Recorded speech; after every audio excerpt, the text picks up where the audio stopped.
நிறைய ஏகப்பட்ட பிரச்சனைகள் இருக்குது. அதை பற்றியும் சித்த மருத்துவத்தில் சொல்லியிருக்காங்க. ஸோ அதை நம்ம டாக்டர் கிட்ட கேட்டு தெரிஞ்சுக்கலாம். ஸ்கூல் படிக்கும் போது என்னோடய ஃப்ரெண்ட் வந்து செம்ம ஸ்மார்ட்டாக இருப்பான். லைக் எல்லா கேர்ள்ஸும் அவன் பின்னாடி தான் இருப்பாங்க. அந்த மாதிரி செம்ம ஸ்மார்ட்டாக இருப்பான். கெட் டுகெதரில் வந்து பார்க்குறப்போ ஒரு 23 இயர்ஸ் தான் இருக்கும் அவனுக்கு. அதுக்குள்ளே வந்து ஃப்ரண்ட்டில் ஃபுல்லாக வழுக்கை வந்துடுச்சு. ஸோ இவ்வளோ சீக்கிரம் ஆண்களுக்கு வந்து வழுக்கை அதிகமாக வரதுக்கான காரணம் என்ன? இப்போ ஜென்ரலாகவே ஒரு மேல் ஃபீச்சர்ஸ்க்கு ரெஸ்பான்சிபிளாக இருக்கிறது டெஸ்டோஸ்டெரான் அப்படிங்கிற ஹார்மோன். அதாவது எல்லாருக்குமே தெரியும், பெண்களாக இருந்தாலும் சரி ஆண்களாக இருந்தாலும் சரி டெஸ்டோஸ்டெரான் ஹார்மோன் வந்து எல்லாருக்குமே இருக்கும். குறிப்பாக ஆண்களுக்கு வந்து டெஸ்டோஸ்டெரான் வந்து அதிகமாக இருக்கும். இதுக்கு ஆண்ட்ரோஜன் நம்ம சொல்கிறோம்.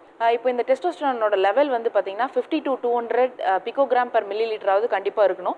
அது கீழே குறையும் போது ஆண்களுக்குள்ள தன்மை வந்து அவங்க இழக்க ஆரம்பிப்பாங்க. இப்போ எக்ஸாம்பிளுக்கு வந்து ஹேர் நல்லா இந்த தலையில் இருக்கிறதாகட்டும், மீச தாடி வந்து நல்லா வளர்றது, இது எல்லாமே வந்து டெஸ்டோஸ்டெரான் ஹார்மோன் வந்து ரொம்ப ரெஸ்பான்சிபிளாக இருக்குது. ஸோ இந்த ஹார்மோன் குறையும் போது மேல் பேட்டர்ன் பேலன்ஸ் இருக்கும். இப்போ உதாரணத்துக்கு நம்ம ஆல்ரெடி சொன்ன மாதிரி பிசிஓடியில் எப்படி டெஸ்டோஸ்டெரான் இன்க்ரீஸ் ஆகிறதுனால ஹேர் லாஸ் வந்து ஒரு பெண்ணுக்கு இருக்குது. அது குறிப்பாக மேல் பேட்டர்னில் ஃப்ரண்ட் சைடில் மட்டும் உழுவும் அப்படிங்கிறத நம்ம பார்த்தோம். ஸோ அந்த மாதிரி மென்ஸ்க்கு வந்துட்டு ஃப்ரண்ட் பார்ட்டில் வந்து வழுக்க விழுவுறது வந்து டெஸ்டோஸ்டெரான் ஹார்மோன் குறையிறதுனாலையும் ப்ளஸ் பாடி ஹீட் வந்து இன்க்ரீஸ் ஆகிறதுனாலையும் இது வந்து ஒரு ரீசனாக சொல்லலாம்.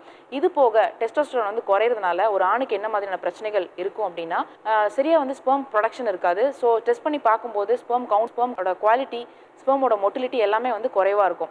பார்க்குறதுக்கு வந்து பார்த்தீங்கன்னா பாடி ஃபேட் வந்து ரொம்ப எக்ஸஸாக ஸ்டோர் பண்ண வைக்கும். இப்போ எக்ஸாம்பிளுக்கு வந்து டெஸ்டோஸ்டெரான் லெவல் குறைய என்ன ஆகும்னா, நம்ம சாப்பிடக்கூடியது எல்லாமே வந்து போன்ஸ்க்கோ அல்லது பிளட்டுக்கோ போகாமல் டோட்டலாக எல்லாமே வந்து ஃபேட்டாக டெபாசிட் ஆக ஆரம்பிக்கும். ஸோ தொலைன்னு ஒரு மசில் இருக்கும். இது போக மீச தாடி வந்து சரியாக வளராமல் இருக்கும்.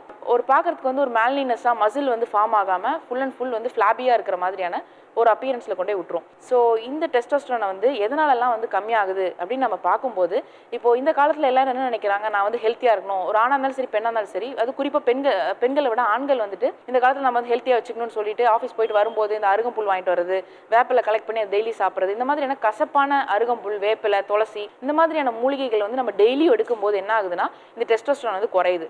இப்போ எக்ஸாம்பிள் நம்ம கோயிலுக்கு போனாலே துளசி எந்த சாமி கொடுக்குறாங்கன்னு பார்த்தா சன்னியாசமாக இருக்கக்கூடிய ஆஞ்சநேயருக்கோ அல்லது விநாயகருக்கோ இந்த மாதிரி தான் கொடுக்குறாங்க. ஸோ இது என்ன தெரியுதுன்னா, நம்ம இல்லறத்தை விட்டு துறவரம் போகும்போது இந்த மாதிரியான ஹெர்ப்ஸ் வந்து நமக்கு எடுத்துக்கிட்டு டெஸ்டோஸ்டெரானை குறைச்சி ஆன்மீக வழியில் போகிறதுக்கான மூலிகைகள் நம்ம சொல்லலாம். ஸோ கசப்பு வந்து நம்ம ஜாஸ்தியாக சாப்பிடும்போது டெஸ்டோஸ்டெரான் குறையும். Sperm count, sperm motility, sperm quality எல்லாமே வந்து இதில் வந்து குறையிறதுனால ஆண்கள் வந்து கசப்பான ஐட்டம்ஸ் வந்து எடுத்துக்கிட்டால் டெஸ்டோஸ்டெரான் குறைஞ்சு இந்த மாதிரியான மேன்லினஸ் வந்து இழப்பாங்க அப்படிங்கிறது நமக்கு தெரிய வருது. இப்போ இதே வந்து பார்த்தீங்கன்னா சைனாவில் soya products, soya milk, meal maker இந்த மாதிரியான விஷயங்கள் வந்து நிறைய எடுக்கிறாங்க. சைனா, அது சார்ந்த மலேசியா இந்த மாதிரியான இடங்களில். ஸோ இந்த மாதிரி சோயா ப்ராடக்ட்ஸ் வந்து நம்ம ஜாஸ்தியாக எடுக்கும்போது வெப்பம் மிகுந்து அவங்களோட டெஸ்டோஸ்டெரான் குறைஞ்சி ஸ்பெர்ம் கவுண்ட் வந்து அகைன் குறையுது. இது நம்ம ரிசர்ச்சில் நம்ம என்னங்கிறத ஆராய்ச்சி பண்ணி பார்க்கும்போது சைனீஸ் மாங்ஸ், இப்போ எப்படி நம்ம ஊரில் சாமியாருங்க அல்லது தியானம் பண்ணுறவங்க சித்தர்கள் இவங்கெல்லாம் வந்து இந்த மாதிரியான ஹெர்ப்ஸ் எடுத்தாங்களோ, அங்கே வந்து பார்த்திங்கன்னா சோயா ப்ராடக்ட்ஸ் வந்து நிறைய எடுத்து துறவரத்துக்காக அவங்க வந்து இல்லறத்தை விட்டுட்டு துறவரம் போகிறதுக்காக யூஸ் பண்ணியிருக்காங்க. ஸோ ஒரு ஆண்கள் வந்து சோயா ப்ராடக்ட்ஸு, அருகம்புல், துளசி, வேப்பிலை, இப்போ எக்ஸாம்பிளுக்கு ஒரு மென்னுக்கு வந்து டயபெட்டிஸ் வந்துருச்சு அப்படின்னா டெய்லியும் வந்து அவங்க வீட்டில் பாவக்காய் கொடுத்துட்டே இருப்பாங்க. பாவக்காய் பொரியல் சாப்பிடுங்க, சர்க்கரைக்கு நல்லது, பாவக்காய் ஜூஸ் குடிங்க, டெய்லி நல்லதுன்னு சொல்லி குடிச்சிட்டே இருப்பாங்க. அந்த ஆண்களுக்கெல்லாம் பார்த்தீங்கன்னா நரம்பு தளர்ச்சி ஏற்பட்டு, ஆண்மை குறைவு ஏற்பட்டு, ஸ்பெர்ம் கவுண்ட், ஸ்பெர்ம் மொட்டிலிட்டி எல்லாமே வந்து நிறைய குறையிறதுனால இந்த மாதிரியான உணவுகளை வந்து தவிர்த்தரணும் அப்படிங்கிறது நல்லது. Thank you so much doctor.